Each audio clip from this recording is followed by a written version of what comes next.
মায়ের কাছে প্রার্থনা করি আমার চুরির ব্যবসাটা যেন খুব ভালো করে চলে এবং সিবিআইয়ের কাছে আমার বিরুদ্ধে যত প্রমাণ আছে সেগুলো যেন লোপাট হয়ে যায়, সিবিআইয়ের সিস্টেম যেন ক্রাশ করে যায় এবং আমার যে গরু চুরি, বালি চুরি, কয়লা চুরি, এই ব্যবসাগুলো যেন খুব ভালো করে চলে। এটাই আমি মায়ের কাছে প্রার্থনা জানাই এবং আমার পিসি যেন আমার অন্যায়গুলোকে সারা জীবন ধরে সাপোর্ট করে যায়, এটাও আমি মায়ের কাছে একটা আবেদন জানাই। তুই বানাচ্ছিস আমাকে। এই হচ্ছে অভিষেক ব্যানার্জির মনের কথা।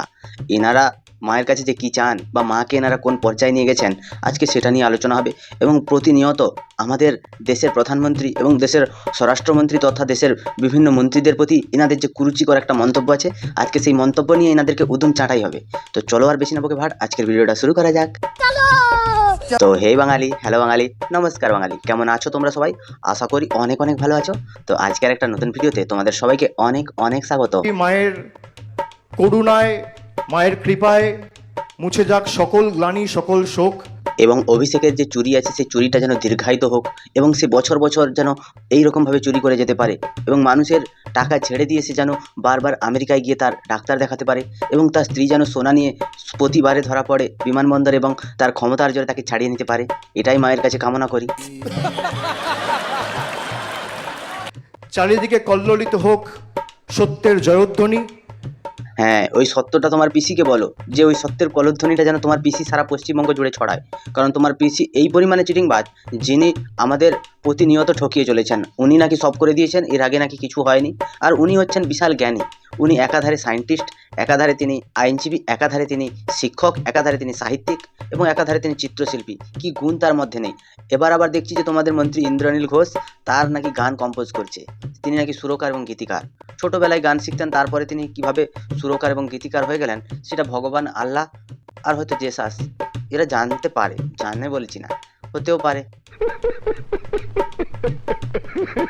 যারা বাংলাকে ব্যঙ্গ বিদ্রুপ করে বাংলার মাটিকে কলুষিত করতে গত 4-5 বছর আগে বাংলাকে অপমানিত করে বলে গেছিল বাংলায় দুর্গাপুজো হয় না। হ্যাঁ, বাংলাকে অপমানিত করতে নরেন্দ্র মোদী এবং অমিত শাহ তারা বলে গেছিল যে দুর্গাপুজো করতে দেওয়া হয় না এবং তাদের উপরে শোধ তোলার জন্য দুর্গাপুজো আজকে একটা ফ্যাশন শো হিসাবে পরিচিতি লাভ করেছে।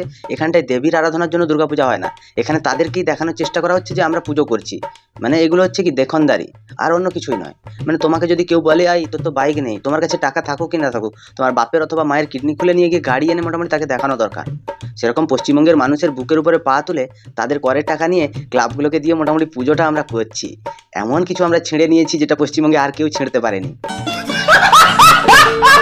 ইউনেস্কোর ইনট্যাঞ্জিবল কালচারাল হেরিটেজের মতো বিশ্ব দরবারে বিশ্ববন্দিত করে স্বীকৃতি দিয়েছিল মমতা বন্দ্যোপাধ্যায়ের সরকারকে। এটা আমাদের কাছে, প্রত্যেকটা বাঙালির কাছে বাড়তি প্রাপ্য এবং পাওনা। বলি, যখন একটা দল ভোট পায়, ভোট পাওয়ার পরে সে দলটা পশ্চিমবঙ্গ সরকার হয়ে যায়, মমতা বন্দ্যোপাধ্যায়ের সরকার নয়। ওইগুলো হচ্ছে মানুষের চাকর, মানুষেরা ভোট দিয়েছে তাই ওনারা আজকে প্রধানমন্ত্রী হোক কি মুখ্যমন্ত্রী যেই হোক, প্রত্যেকটা মানুষ মানুষের সার্ভেন্ট হয়ে যায়। কিন্তু তোমার মুখে সবসময় শুনতে পাই যে মমতা ব্যানার্জির সরকার। ওইটা কি ওনার পিতৃদেব মাতৃদেব এখানে কি তাকে ছেড়ে গেছিলেন নাকি? না পশ্চিমবঙ্গ টাকার বাপের সম্পত্তি যে তার সরকার হয়ে যাবে, তার রাজত্ব, এইসব এগুলো কী কথাবার্তা? জীবনে তো কোনোদিন আইন কানুনকে সম্মান দিতে দেখলাম না। সব সময়ের জন্য আমি দেখি যে ইনারা সব সময় প্রধানমন্ত্রী, রাষ্ট্রপতি, রাজ্যপাল, উপরাষ্ট্রপতি, প্রত্যেকটা মানুষকে এনাদের দলের লোকেরা ছোট করে। এনাদের সংস্কৃতি বাংলার সংস্কৃতির সাথে এনাদের সংস্কৃতি কি যায়? এনারা তো বাংলার লোক নয়, এনারা হচ্ছে বাংলাদেশের লোক। তাই ওনাদের ওই রকম সংস্কৃতিতেই থেকে এনারা মানুষ হয়ে এখানে এসেছেন। তো এনাদের সংস্কৃতির সাথে বাংলার সংস্কৃতিও না, সম্প্রীতিও রক্ষা হয় না। शाबाश बेटा, बहुत बढ़िया। 4 ঘন্টায় 300 মিলিমিটার বৃষ্টি যদি দিল্লিতে হতো, নরেন্দ্র মোদীর সাদা দাড়ি জলে ডুবে যেত। আর একটা ক্যালানে মার্কা বেচন মার মতো কথা বলে ভারতের প্রধানমন্ত্রীকে অপমান করছে। এটা ভারতের প্রধানমন্ত্রীকে অপমান নয়, এটা হচ্ছে পুরো ভারতবর্ষকে অপমান। এই অপমানিত করার এই যে বোধটা, এটা যদি এর মধ্যে থাকতো, এ তাহলে সাধারণ কোনো রাস্তায় ঘুরে বেড়ানোর মতো জায়গায় থাকতো না। এটা যদি উত্তরপ্রদেশ হতো, এটা যদি অন্য কোনো রাজ্য হতো, তো মেরে সেটা ভেঙে দিত। তোমাদের অবস্থা, তোমাদের শিক্ষাগত যোগ্যতা এটা কোন জায়গায় গিয়ে পৌঁছেছে? চটি চাটতে চাটতে আর কতটা নিচে নামবে তোমরা? যে ভারতবর্ষের প্রধানমন্ত্রী তিনি আর কোনো পার্সোনাল কেউ নন, নরেন্দ্র মোদী বলে কেউ নেই। তার এখন প্রথম পরিচয় তিনি ভারতবর্ষের প্রধানমন্ত্রী। তাকে ওই লেভেলের সম্মানটা দাও। নাকি তোমাদের মতো বিয়ে না করা শ্রীমতী লেখা মহিলাকে সম্মান দিতে বলছো? তাকে প্রশ্ন করো যে তিনি বিয়ে না করেও শ্রীমতী কেন লেখেন। নিজেকে অবিবাহিত দাবি করে কি শ্রীমতী লেখা যায়? ভারতবর্ষে তথা আমাদের পশ্চিমবঙ্গের কোন শাস্ত্রে লেখা আছে এই হিন্দু ধর্মের এই যে রীতিটা মুখ্যমন্ত্রী চালু করেছেন সেটা? 4 ঘন্টায় 300 মিলিমিটার বৃষ্টি যদি গুজরাটে হতো অমিত শাহের টাকে জল চলে আসতো। দেখো, এবারে আমি যদি কোনো খারাপ কথা বলি তাহলে এনাদের গায়ে লেগে যাবে। তো এই যে বৃষ্টিটা যদি আমাদের পশ্চিমবঙ্গে হতো তাহলে মুখ্যমন্ত্রীর কোমর পর্যন্ত ভিজে যেত, তখন তিনি শাড়ি না পরে বোরকা পরে হাঁটতেন। এবারে আমি যদি খারাপ কিছু বলি তোমার তো গায়ে লেগে যাবে। মুখ্যমন্ত্রীর তার দেহ এবং তার মাথা নিয়ে যদি আমি কোনো কথা বলি তোমাদের গায়ে লেগে যাবে, তার বডি শেভিং নিয়ে যদি আমি কোনো কথা বলি তোমাদের অনেক গায়ে লেগে যাবে। কিন্তু তোমরা প্রতিনিয়ত প্রধানমন্ত্রী, স্বরাষ্ট্রমন্ত্রী এবং রাজ্যপালকে এনাদেরকে অপমান করে যাচ্ছ। তোমাদের কি এতটুকু রুচিবোধ নেই? তোমাদের বাবা মা কি এতটুকু শিক্ষা দেয়নি? না তোমার বাবা মায়ের শিক্ষাটাও এই লেভেলের? তোমরা এতটা নীচ কি করে হতে পারো? তিনি একজন ভারতের স্বরাষ্ট্রমন্ত্রী, তাকে ততটুকু সম্মান দাও। তোমরা কি ভারতের নাগরিক নও? যদি ভারতের নাগরিক না হও, তোমরা লাথি মারা হবে তোমাদেরকে, তোমরা যেখানে ইচ্ছে সেখানে যাও। আজকে কলকাতায় জল জমেছে, সেখানটায় নরেন্দ্র মোদীর দাড়ি নিয়ে সেখানটায় হাজির হয়ে গেছে। তো সেখানটা কি নরেন্দ্র মোদী তোমাদেরকে কিছু বলেছি? আমার দাড়ি সেখানে জলে ডুবে যাচ্ছে, কি এটা হয়ে যাচ্ছে, ওটা হয়ে যাচ্ছে। তো ওই মানুষটাকে টানার কি দরকার আছে? আসলে এরা হচ্ছে অমানুষের বাচ্চা, এদের জন্মেরই ঠিক নেই, সেই জন্য এরা এরকম কথা বলে। এত হারামিগিরি পশ্চিমবঙ্গবাসী আর এর আগে কখনো দেখেনি। তো এরা ভারতের অন্যান্য রাজ্যে গিয়ে মার খাবে না কেন? এদের মুখের যা ভাষা, এদের যে কাটুয়াদেরকে সাপোর্ট করে, সেই কাটুয়ারাই গিয়ে মার খাচ্ছে অন্য জায়গায়। তো মার কেন খাবে না? এখন মারাটাই ঠিক আছে ভাই, সত্যি কথা বলছি, আরও মার ধরে। 4 ঘন্টায় 300 মিলিমিটার বৃষ্টি অস্বাভাবিক। এর আগে এরকম বৃষ্টি হয়েছে 1978 সালে লাস্ট। 1978 সাল মানে বুঝতে পারছেন, 77-এ বামফ্রন্ট ক্ষমতা এসেছিল তার পরের বছর। যাদের বাড়িতে বাবা, কাকা, দাদুরা আছেন, যারা 1978 সালের বন্যা সচক্ষে দেখেছেন, তাদের একবার জিজ্ঞাসা করবেন 78-এর বন্যা কি। হ্যাঁ, তোদের তো বাপ মা কাকা কেউ নেই, তোরা তো হচ্ছিস কুড়িয়ে পাওয়া সন্তান, তাই তোরা জিজ্ঞাসা করতে পারছিস না। সেই সময় যে বামফ্রন্ট সরকার ছিল তারাও এতটা উদ্বিগ্ন হয়ে পড়েনি, তারাও এতটা পরিমাণে অস্থির করে তোলেনি, তখন এত মানুষের প্রাণও যায়নি। একটা ভালো কথা বলি, যদি সত্যিকারের মুখপাত্র পদটা ধরে রাখতে হয় না, তাহলে অন্তত একটুখানি পড়াশোনা করে মানুষের মতো মানুষ হোক। নাকি চোর চিটিংবাজি নিয়ে স্কুল চালাচ্ছিস তোরা, চোর চিটিংবাজি নিয়ে মিউনিসিপ্যালিটি চালাচ্ছিস, চোর চিটিংবাজি নিয়ে অঞ্চলগুলো চালাচ্ছিস, পুরো আইন ব্যবস্থাটাই চিটিংবাজি তৈরি করে দিয়েছিস। তোদের মতো এই যে চেড়ি চামুন্ডির দল মুখ্যমন্ত্রী, তোরা হচ্ছিস হারমাদ বাহিনী। সিপিএম সরকার অত্যাচার করে গেছে, তোরা মানুষের গলায় পা তুলে তাদের পকেট থেকে টাকা বার করছিস। এটাই হচ্ছে দুটোর মধ্যে পার্থক্য। ওরা চুরি করেছে, তোরা ডাকাতি করছিস। ये भैंचो सारे मिलके हमको पागल बना रहे। তারা এই বয়সে এসেও 78-এর বন্যা প্রত্যেকের স্মৃতিতে আছে, কারণ 78-এর বন্যা এতটাই ভয়ঙ্কর ছিল, এতদিন ধরে জল জমেছিল। তাহলে কি আমরা ধরে নিতে পারি দেবাংশুর কথায় যে 1978 সালে কলকাতা যেমন ছিল, আজকে 2025 সালে এসেও কলকাতা সেই একই জায়গায় আছে? কোনো রকম কোনো উন্নতি হয়নি। তাহলে মুখ্যমন্ত্রী যে গলা ফাটিয়ে স্টেজের উপরে উঠে চিৎকার করে করে বলে আমি একা সব করে দিয়েছি, পশ্চিমবঙ্গের আগে কিচ্ছু ছিল না, যা করার আমি করেছি, রবীন্দ্রনাথের বাড়ি বানিয়েছি, অবনীন্দ্রনাথ ঠাকুরের বাড়ি বানিয়েছি, ক্ষুদিরাম বোসকে ফাঁসির হাত থেকে বাঁচালাম, নিবেদিতা তার ঘর তৈরি করে দিলাম, সে গাছতলায় বসে থাকতো, ভগিনী নিবেদিতা গো, তার ঘর মুখ্যমন্ত্রী তৈরি করে দিয়েছে। এনারা এত কিছু করেছে, খালি ড্রেনেজ সিস্টেমটা করতে পারেনি। 1978 সালের সাথে তুলনা করছে। 1978 সালে তখন এরকম চোর চিটিংবাজ মুখপাত্রদের জন্ম হয়নি। তখন যদি জন্ম হতো তাহলে পশ্চিমবঙ্গটা জলের তলায় চলে যেত, গঙ্গায় বিসর্জন হয়ে যেত। এই যে 2025 সালে এসে এদের মুখ থেকে তাহলে শুনতে হচ্ছে যে পশ্চিমবঙ্গ 200 বছর আগে যা ছিল বর্তমানে তাই আছে। এরা খেটে নয়, এরা চেটে বড় হয়েছে। মাদারের বাচ্চা। আজকে সকালবেলা বেরিয়েছিলাম, রাত্রিবেলা 11:30টায় বাড়ি ঢুকলাম।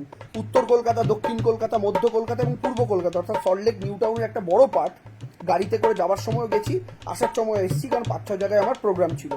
বিশ্বাস করুন, ফেরার সময় 95% জায়গার জল নেমে গিয়েছে। একদম ঠিক কথা বলেছে দেবাংশুর সাথে আমি একমত। মুখ্যমন্ত্রী পুজো প্যান্ডেল উদ্বোধন করা বন্ধ করে দিয়ে একা সব জল শুষে নিয়েছে, পুরো সব তার পেটের মধ্যে আছে। ওটা গিয়ে গঙ্গার যখন জল শুকবে তখন মুখ্যমন্ত্রী বমি করে বার করবে ওই জল, দিলে আবার গঙ্গা ভর্তি হবে। কারণ আমাদের মুখ্যমন্ত্রী হচ্ছেন ঈশ্বর প্রদত্ত। যখন যখন আমাদের পশ্চিমবঙ্গের ওপরে কোনো রকম কোনো ঝড়, বিদ্যুৎ এবং বিভিন্ন প্রকারের যত বিপদ এসছে, তখন মুখ্যমন্ত্রীর ঢাল হয়ে আমাদের পশ্চিমবঙ্গটাকে রক্ষা করেছেন। এই যে আমাদের বিজেপির তরোয়ালের বাড়ি থেকেও আমাদের মুখ্যমন্ত্রী আমাদেরকে রক্ষা করছেন। সত্যি কথা বলতে এনাদের মুখে একটু লজ্জাসরম কিছু নেই। এর যদি লজ্জাসরম থাকতো তাহলে তমলুকে হারার পরে নির্লজ্জের মতো এই তৃণমূলের মুখপাত্র হিসাবে দাঁড়াতো না। এদের আসলে লজ্জাসরম ভয় যতদিন থেকে তৃণমূলে ঢুকেছে ততদিন থেকে সব কিছুর বিসর্জন দিয়েছে। এখন এদের মধ্যে যেটা আছে লোভ, কাম, ক্রোধ, এগুলোই এনাদের মধ্যে পুরো ভরে ভরে আছে। তাই নিকাশি ব্যবস্থা এখানে ইম্পর্টেন্ট। আর নিকাশি ব্যবস্থার মধ্যে মূল কথা হচ্ছে পাম্পিং সিস্টেম। যে পাম্পিং সিস্টেম যখন সিপিএম এর মেয়র ছিল, সিপিএম এর পৌরসভা ছিল, একদম অকেজো অবস্থায় থাকতো। একদম সিপিএম এর আমলে সবকিছুই অকেজ অবস্থায় থাকতো।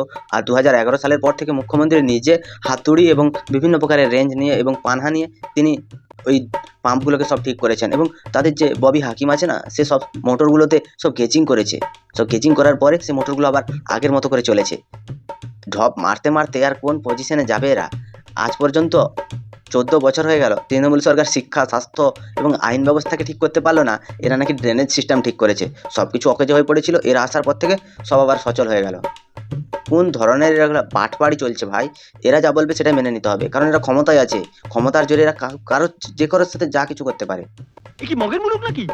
এই বিকাশ রঞ্জন ভট্টাচার্য, যিনি মামলা মাকু সব কেস করে কোর্টে আটকে দেন, তিনি ছিলেন কলকাতার মেয়র।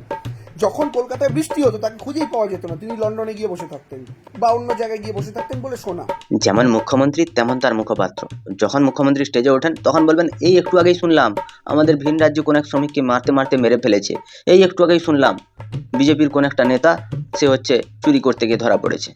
আর ইনিও শুনেছিলেন যে বিকাশ রঞ্জন ভট্টাচার্য নাকি লন্ডনে গিয়ে বসে থাকতো। তখন দেবাংশুর বাবা ওই যে গুজরাটে গিয়ে কাজ করতো, সেখান থেকে এসে এই পাম্পগুলো চালাতো, কারণ ওর বাবা তো অনেক ভালো মানুষ। তাই পশ্চিমবঙ্গে আর কোনো মানুষ ছিল না এই বিকাশ রঞ্জন ভট্টাচার্যকে দেখতে পায়নি সে নাকি লন্ডনে গিয়ে বসে থাকতো। শোনা কথা এটা, মানে এরা যা শুনবে তাই জনগণকে বোঝানোর চেষ্টা করবে। জনগণকে একটা জিনিস আজ পর্যন্ত বোঝাতে পারলো না যে অভিষেক ব্যানার্জির স্ত্রী যে সোনা নিয়ে এয়ারপোর্টে ধরা পড়েছিল, সেই কেসটা কি হলো। এরা সে কেসগুলো নিয়ে কথা বলবে না। আর এই দেবাংশু এবিপি আনন্দে গিয়ে যা চাটন খেয়ে আসে সেটা বলার মতো নয়। এই বছর অতিবৃষ্টিতে ভারতের একটাও মেগা সিটি নেই যেটা ডোবেনি। দিল্লি, মুম্বাই, চেন্নাই, কলকাতা তো অবশ্যই, সুরাট, আহমেদাবাদ, প্রত্যেকটা শহর, ব্যাঙ্গালোর, হায়দ্রাবাদ সব ডুবেছে। সবাইকে তো বাংলা পথ দেখিয়েছে, কারণ বাংলা হচ্ছে পথপ্রদর্শক। আমাদের পথের প্রদর্শক হচ্ছেন মুখ্যমন্ত্রী মমতা ব্যানার্জি। যত হাইটেক সিটি সেগুলো সব ডুবে গেছে, সেগুলোকে তো বাংলাকে দেখে ডুবেছে।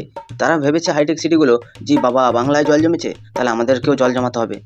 কোন জায়গায় জল জমেছে সেটা একটু দেবাংশু ভট্টাচার্য বললে ভালো হতো।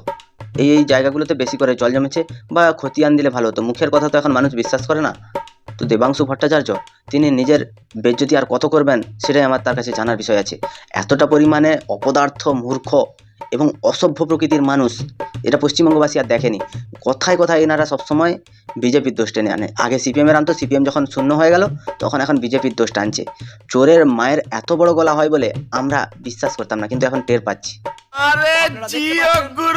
তো এই বজ্জাতি নিয়ে তোমাদের কি মতামত তোমরা আমায় একটু কমেন্টে জানাও। ভিডিওটা ভালো লাগলে লাইক করো, কমেন্ট করো, শেয়ার করো এবং সাবস্ক্রাইব করো। পাশে থাকা বেল আইকনটা প্রেস করতে একদম ভুলবে না। সবাই ভালো থেকো, সুস্থ থেকো, সাবধানে থেকো আর দেখতে থাকো বাংলার কোণে ঘর। পারলে একটা হাইপ করে দিও।